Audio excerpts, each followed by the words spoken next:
काय नाही आता काय म्हणायचं असं आपण एवढी सुधारणा बघितल्यावर काय म्हणणार आहेत आम्ही? आप्पा, हा आपण म्हशीचा सौदा करायला आलो का सोयरीक जमायला आलोय?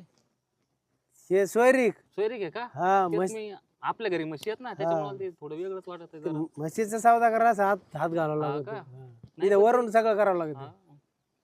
म्हणणं काय तुमचं? किती शिक्षण परी? इकडे विचारा. एक एक विचारू दे ना. हा एक एकीला. शिक- माझं शिक्षण तसं भरपूर झालंय. तरी किती नाही मला सांगता यायचं नाही एवढं झालंय. अयो. असं का? हम्म. तू अरे पोरी शिक्षण माझं बिझनेस ऑन प्रोसेस मध्ये बिझनेस मध्ये लटकलंय. सेट असं का? हम्म. काम करून टाकायचं बिझनेसचं. मग काय करायचं? हा काय करायचं? काय आता तुमचं काय म्हणणं आहे? पोरग काय करतं? हे वय हा? मैल बिगारी आहे.